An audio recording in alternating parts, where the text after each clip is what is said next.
Okay, so I've created a Okay. class called school, and I'm adding a variable here. Okay, and this variable is a variable, of course, and this variable is a as class level variable because I have declared in the class itself. It has become a class level. Okay, so when I call it, I cannot call it directly. I have to call using class references. Okay, so I'm saying total objects equal to 0, and then I'm declaring a function inside this. Okay, and this function, I want this function to be unique for every object. Okay, so I want this function to be unique for every object. So when I say dog is playing, okay, every dog, will have its own function called dog is playing. For example, total dog population, okay, is not specific to dog, my dog or your dog, right? So total population of dog is not specific to your dog or my dog. It is the general term that we use for all the dogs. So that becomes a class level variable. If I'm talking about specific thing to my dog, which I have with me right now, your dog that you have with you right now, specific. So now we're talking about object, right? And this function is for that particular dog. So this is for the object, okay, which we are going to create later. So total objects, okay, tell and okay, let's test it first. Okay, so I'm saying C1 or S1 maybe S1 post class school one equal to school. Okay, so see, while declaring the class, we don't put any bracket. We just say colon. While declaring a class, we don't say anything. We just put a colon here. But when you're creating an object and calling it, we are passing by a simple bracket, just like we call any function. Just like we call any function, that's how you call a class. Okay, when you're creating an object of the class. But while declaring, we don't mention any bracket or anything like that, right? So now S1 has become an object, Yeah. and S1 would have access to all the variables and functions which is inside the class. I can create second member also, say school. Okay, now I can call S1 dot tell, okay, and S2 dot tell. So this tell will be a function which is unique to S1 object and S2 object. Okay, so when I run P2,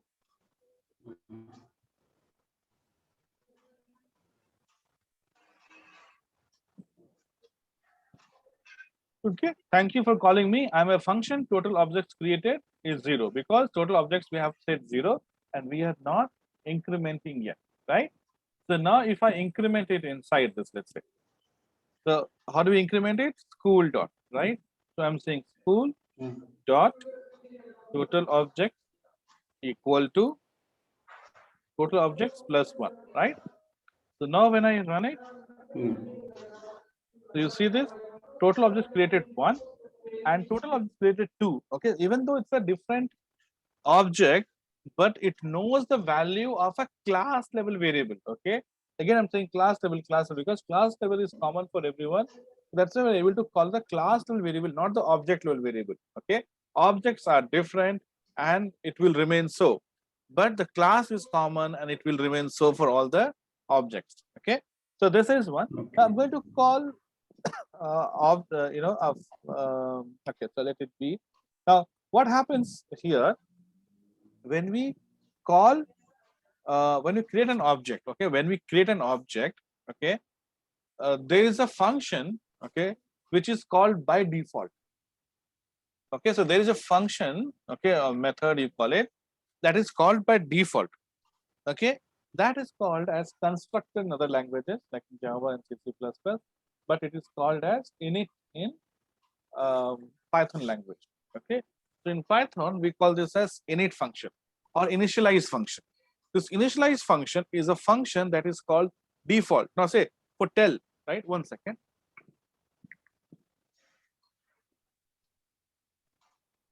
For tell, we have to explicitly call tell, right? If we don't call tell, it will not be called, obviously, right? But for for constructor, okay, but for constructor, it is called by default. Okay, it without even we telling or calling, it is called. Okay, so that function is called init. Okay, init is a function which is called by default. Okay, so now here we don't have anything in init, right? It is called by default, but we can override it. Override means we can edit the init function. We can edit the init function. So all the variables generally for the objects we actually initialize in the init level. So init is like birth of a child, birth of an object, right? When a child is born, we give the name and all the minimum stuff that we give, right? So it's like that. So we are creating, it's like birth of a object, right? So that's called init. Init will creates object. Okay, init creates the object, and it is called by default first thing, and second thing. So like giving it a name, right? Some basic uh, properties, okay, properties about the object, we give it in a init. So init, as I said, it's like a birth of an object, right? So it's very specific. Okay, so you can actually you can edit the code in init. Okay, by default init is is inbuilt. If you don't even edit it, it will be called, but it doesn't do anything, okay, other than just creating the object. But if you want to do something more than that, okay, if you want to do something more than just creating an object, we can do so. So we write def, okay, definition of function, and then since it's an inbuilt function, it has some meaning, right? So we write the function name with underscore underscore. Okay, double underscore underscore underscore is a way to write init. Okay, so you have def init self. Okay, and here you can choose not to do anything. Okay, or I'll say, okay, something like this: an object is created. Okay, so now when I come here and I say comment this out, I don't want to call tell, and when you run it, so you see the moment we create the object, init is called automatically. The beauty of init. Okay, it is very powerful. So all the basic information like name, okay, we can put it here. Okay, all the specific information which is relevant for an object, we can put it here. Okay, so I can put the name of the school here. Okay, so here, okay, so self is a keyword, so we have to say comma, and we want init to accept a variable, right? So we'll call it as, let's say, name or something like that, or s name, so school name, So now you are expected, when I run it, it will throw error because init is expecting a value which is s name, missing one required positional argument. Okay, we discussed about what is required, what is positional, right? So it is a, okay, so we will say here, okay, Self.sname equal to exactly. But before that, we will pass. We'll say all India student council, something like that, whatever, right? So here we will say, okay, self dot, okay, you can use same variable. Generally we use same variable, or you can use different variable. Okay, it's up to us. So self dot s name. So self dot s name is a variable which is specific to the object, and to that we assign s name which is being passed. So self dot s name is the name which is specific to the object. Okay, and s name is the variable that we have passed. Okay, so this is how you get it. And I can even say, instead of doing this, what I can say, I'll cut it from here.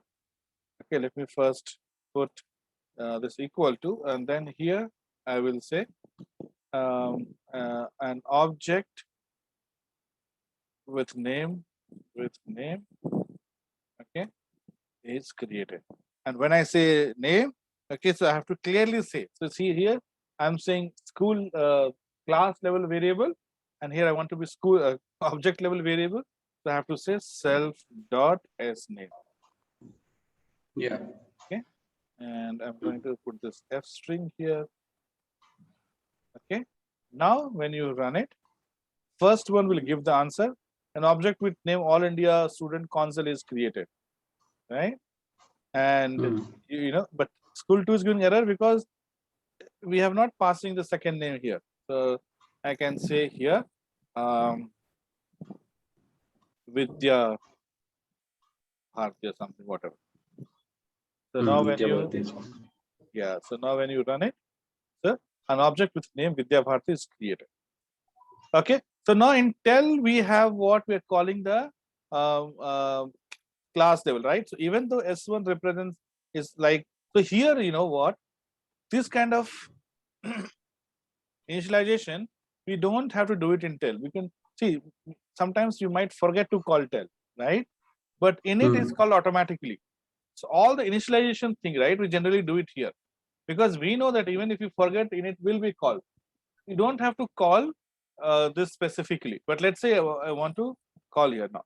So so this is all fine. So see, total objects created is 2.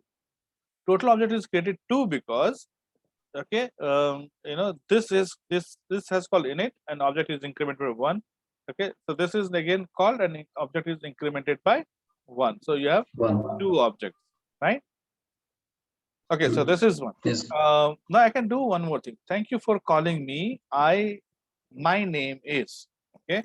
So I will say my name is, okay. So I'll put again F here, F string.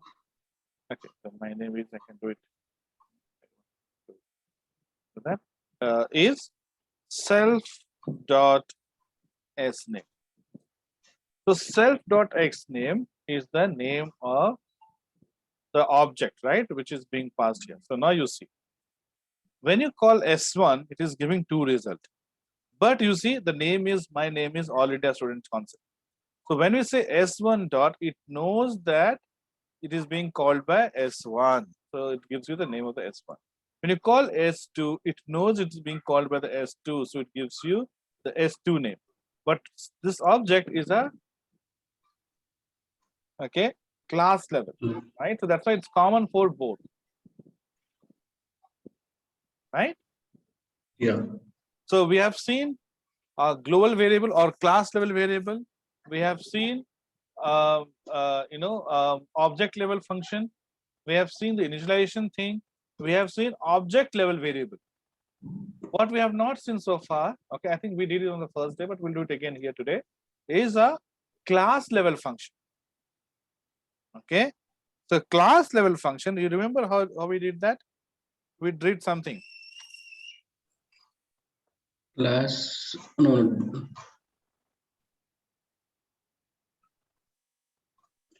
Init. Right? We used CLS there, if you remember, right? So I'll call something like this here. I'm going to say class method. Okay, so it's a keyword saying that the function which I'm going to use is a class method. So def how many, okay, something like this I call it, and here the automatic CLS is taken, and here I can define number of objects created. Okay, I'm going to cut this and move it here. Okay. Okay, and here you don't have to say school, you can say CLS, okay, because it knows that, okay, this is for the class level. So CLS dot total object. So this means this function is a class level. It will not know the name of, you know, so what you can do is, let's say, we'll call this.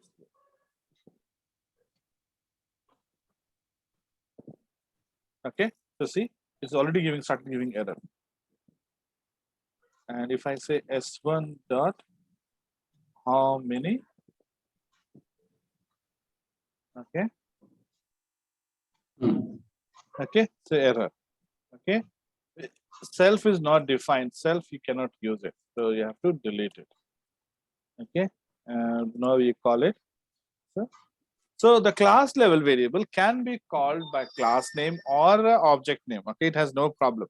But whichever object you call, it doesn't make any sense. Okay, because the output that you will get will be same, exactly same for all the, okay, objects. So for example, if I own a dog and you own a dog, and we talk about total dog population, the number which I will say or the number that you will say will be same, right? So because that is specific to class, not specific to my dog or your dog. something which is specific to the dog, our answer and your answer, my answer and your answer will be different, right? But something which Yeah. is not specific to dog, no, the specific dog, which is at a class level, okay, will be right. So will be like Yeah. okay.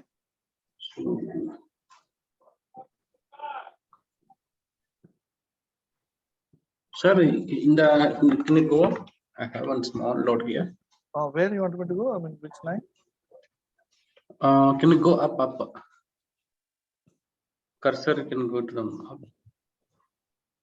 Okay. The third line, it is called as a double underscore in it, means it's like a, we can use this in it in only the class method, right? Yeah. So see what about double underscore double underscore. So you will have, we'll see few more double underscore. What happens is um,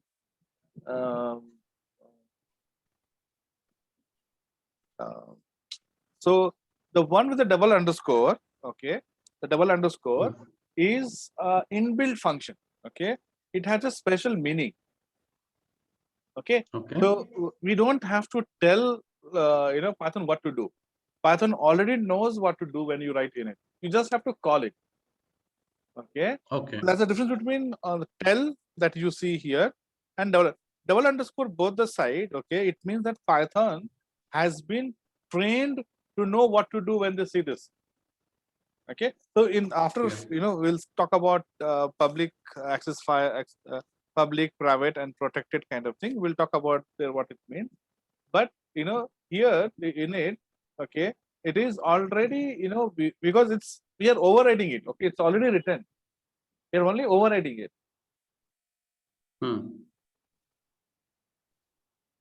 Yeah. Right? Yeah.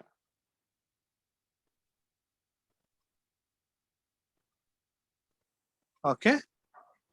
So so there are some examples in the link which I've shared you. Okay. Remember the first day I shared you a Google Drive link. Yes. It has a lot of examples. I want you to I saw that one. Yeah. So practice that. I'm going to talk about one concept, which is very important concept, and then we will end today's thing. And then we'll have one more concept we'll talk about tomorrow, and with that our function will be done. Okay. Sorry, class will be done. So this is a school class. Now we have something called as inheritance in Python. Okay, or in you can say in OOPS concept. Okay. Okay. So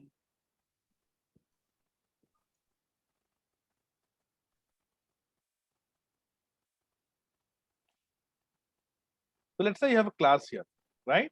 So generally, how we represent classes, we represent class with rectangle box with 3 columns here, and here we give the class name. So I say whatever, like in our case it is school. Then here we define all the class level variables, and then here if we define the functions here. Okay, you can have one more class here. You can have multiple classes, right? You can have many classes. You can have a linkage of this class. Okay. So see, one is school class. Okay, and then you have second class, which probably let's say teacher, and we are saying that teacher class is extending the school class. What it means is parent-child relationship here. Parent-child relationship means that class has become parent, and this teacher has become a child. Okay. Okay. So, and this relationship can exist in multiple ways. Okay, you can have one parent and multiple child. Okay, you can, so he'll be like this. You can have multiple parent, okay, and multiple child. Okay, this extends from this to both, right? It can be to both. Okay, so these are called multiple inheritance. So this is called simple inheritance. Okay, this is called one-to-one. It's called simple inheritance. This is called multiple inheritance means you have classes at different level. Okay, classes at uh, um, top and at second level, and you can have multi-level. Okay, multi-level means, okay, this is a simple multi-level class. I don't know, mouse is not that smooth. So here you get, okay, move this mouse. Sometimes mouse pad creates problem. I think it's better. So you can, so this is one level. and this is second level. Okay, so you have multi-level. Multi-level. Okay, let's example like a top one will be like animal, and the second one inheritance in sense dog is one breed in the animal, and the Right. third one you can say cat. It's also kind of animal. No. We can Not take. the cat, because see, generally, logically, it should be related. So for, let's say, if you say this is all animals, okay, this can be animals with 4 legs maybe. Okay, fine, Okay, yeah. and you can have dog and cat here. So Mm. what have generally, okay, of course, you can do anyway, but generally what we do is, when you have multiple, let's say this class, 2 classes here, right? Mm. Whichever things are common in these two, we put it here. Okay. Mm. Okay, and let's say you have one here and one here. Whatever are common here, we put it here. So logically, you know, Okay. we create this multiple, inheritance relation because of common thing. One. Second thing is for logical grouping also. Sometimes, even if you can create something simple like this, but you do it for a logical meaning. Let's say you want to have a school kind of class here, then you have a teacher class here, right? Now, Okay. teacher has to be a different class, isn't it? Okay, so because you're talking about the information about teacher, you're talking about information about school, there will be different class, but teacher will belong to the school, right? Teacher will belong to only one school, isn't it? So that's why, you know, it makes sense to extend teacher from the school, so that, for example, let's say we both work for same company, okay, ABC Corp. Let's say we both work for ABC Corp. Now, if you have an employee, okay, and you know, so in this case, let's say your name Vishnu and ABC Corp Hyderabad branch, Saurabh ABC Corp Hyderabad branch, okay. But let's say we belong to different company, so we will have Saurabh XYZ Corp Hyderabad, ABC Corp Hyderabad, and if you want to put information about the company also, right? If you want to put information about company also, you could do here as well, but there can be multiple employees belonging to company. So if you put all the information here, okay, now if somebody else who, or let's say I work for your company, then you'll have to duplicate the effort for me also, isn't it? You have to duplicate the effort, because I'll say company ABC Corp Hyderabad branch, location, address, phone number, everything I have to give separately for my company and your company. In this case, it makes sense to create an object called company here and give company related information here, like company name, location, everything here. And we say employee is inheriting the properties of this. So in that case, what happens, since our information are same, common, we don't have to repeat it multiple times. So, you know, so for two, three reasons we use inheritance. The first reason is logical grouping. Okay. Now, employee are logically correct. Okay. Cats are, one group. Dogs are one group. So, cat and dog can be a different class, but there could be something common between them. So, for common, if it's no, I mean, one thing is you can, you can put in the same class, no problem. But we don't do that, because in that case we have to duplicate the effort, right? We have to write, let's say 4 legs. You have to say dog has 4 legs, cat has 4 legs. Instead, we'll put something like super class, parent class, and there we'll say legs equal to 4. That means all the classes that extends that inherit the properties of this parent class will have all the similar features. Okay. Okay. Yeah. Okay. So that's the reason we generally use this kind of relationship. Now here, a couple of things we need to understand is, when we talk about the properties means the functions, right?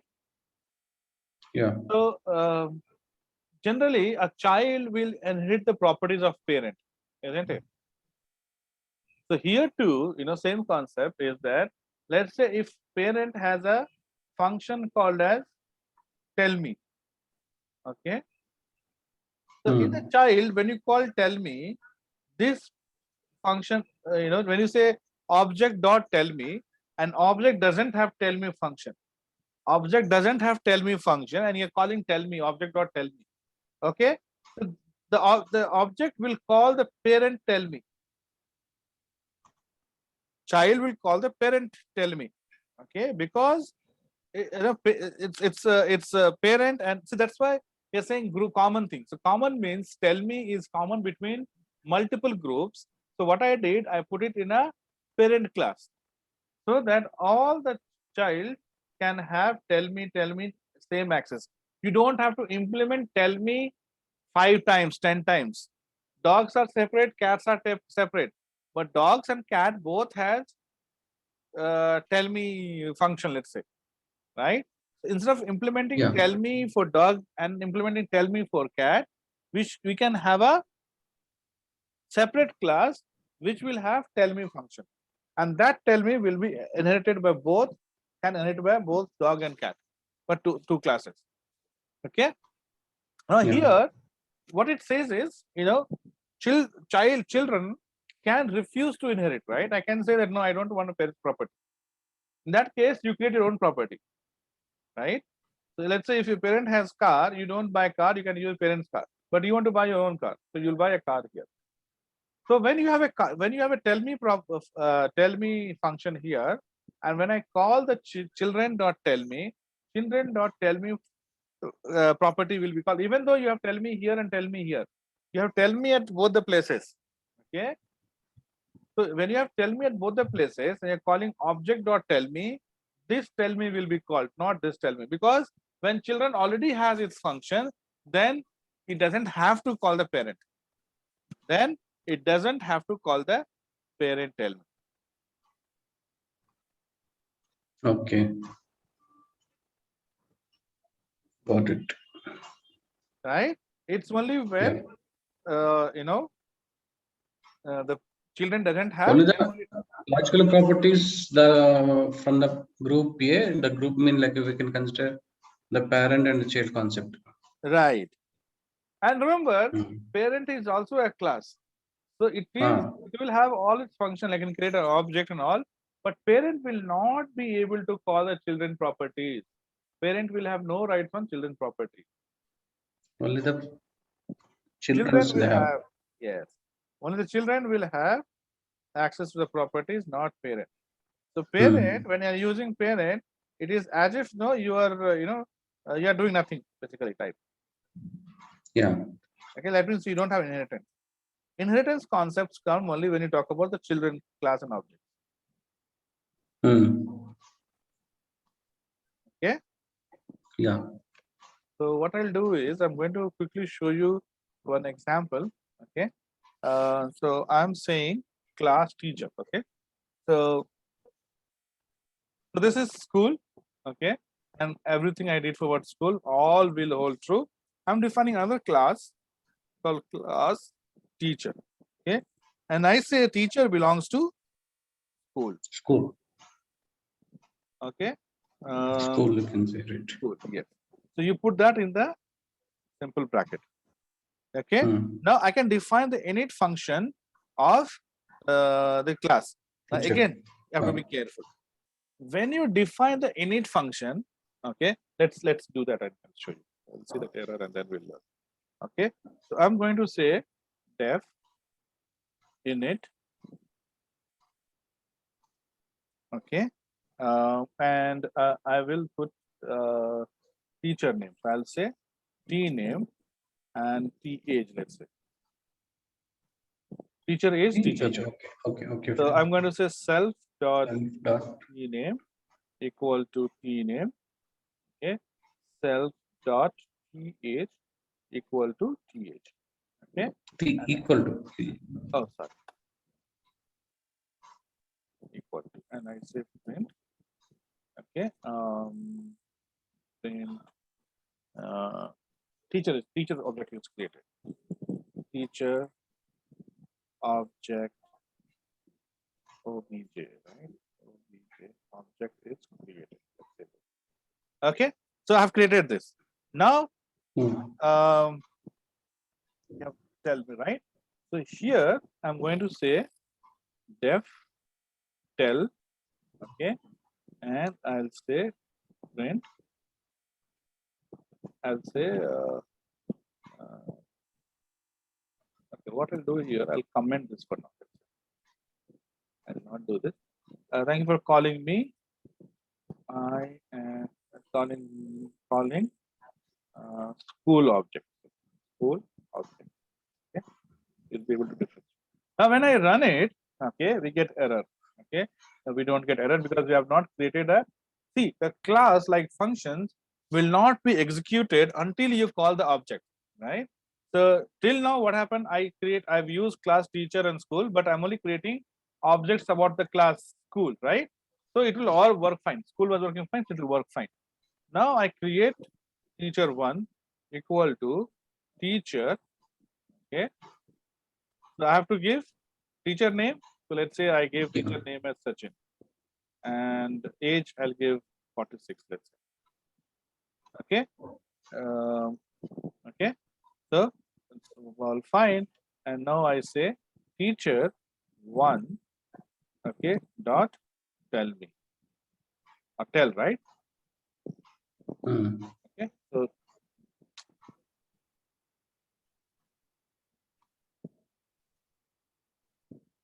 okay. Now you run it.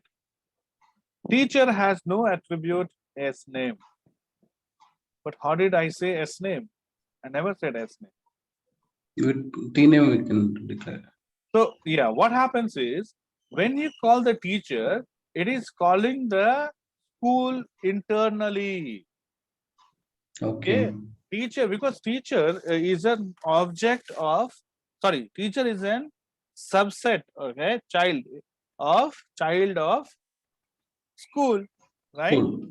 And school has S name. So what we say is all the properties of parent will be passed on to the, right, to the child. So here the S name will also be passed on. Okay. Okay. So what we have to do here is, okay, we have to pass a third variable, the school name, which school the teacher belongs to. So that's the beauty. It is forcing you to add the properties of parent. For parent doesn't matter. I told you for parent doesn't matter if the children or not. Okay, parent is independent. But for children, it does matter which parent, whom you belongs to. Okay, it belongs to, let's say I call it as my home schooling or something, whatever. My homeschooling. So my homeschooling will become the, but now let's see what happens. We are passing, okay? But what it says is it takes 3 position argument, but 4 were given.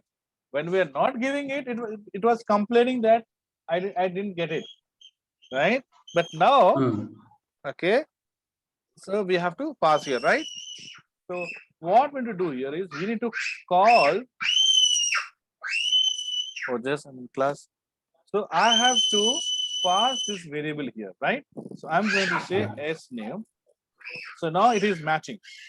Okay, but the problem is teacher attribute has no attribute S name. Teacher doesn't have attribute. So it doesn't know that, oh, I'm trying to call the school, not teacher. So here you have to call, okay, you have to call school. Not Okay. self is for self. Okay. This is for the parent. So self school dot init. Okay. Now you add here, okay, the self there automatically, and then you say S. Now the school object is also created. Okay. Like that we need to. Okay. So initially we did not pass, so it was fine, but you know, since we're creating the object tell, which is for parent, okay, we have to send this, we have to do this. Okay. But where is that Sachin and 46? Where is the output is No, we printing? have not printing, right? We have to print it. So it is the store here. So that's what I'll do it in when we do this. Okay. So right now I've commented it. I will do that here. So now when you say S1, see the objects created is 3 because we are calling school in teacher. Okay. So teacher object is created. Thank you for calling school. My object name is my schooling, my homeschooling. See, my homeschooling will get P1, but it is being called in the school. Now, if you want to print the specific, so this is the function which is specific to the object. So I say, okay, I'll say self, I say my name is, okay, so name equal to S name, key name, right? So self dot key name, okay, Comma. and we can put in name. Next line, we'll say age.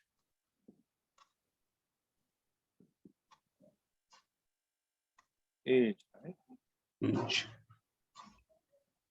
So you can. And this you can do it for any number of base class, derived class, 1, 2 class, you know, you can have multiple. So there's an example there in the handout which talks about, you know, cube and rectangle and shape and things like that. It is a long, lengthy program, but easy. Okay, not that difficult. Okay, so we'll end it here. So we have a concept called polymorphism and encapsulation. We'll do that tomorrow. Yeah. Okay, Yeah. and So can you go for the output? yes. Okay. So again, you practice once and it will be clear. Okay. Yeah. So with class, we would have covered almost 60-70%. After this, we just have to take one by one topic and finish it off one day, one topic. Yeah. Okay. So hopefully, you know, this weekend we'll finish it. If we meeting every day, we should finish. But that's okay. You know, we will go at our own pace and we'll finish it when we want to. Okay. Yeah. So this is how you have this object concept and inheritance concept, and okay, encapsulation and polymorphism, we'll talk about it in the next class. Yeah. Okay, sure. Okay, sir. Good evening, take good rest, and we'll connect again tomorrow. Bye. Bye.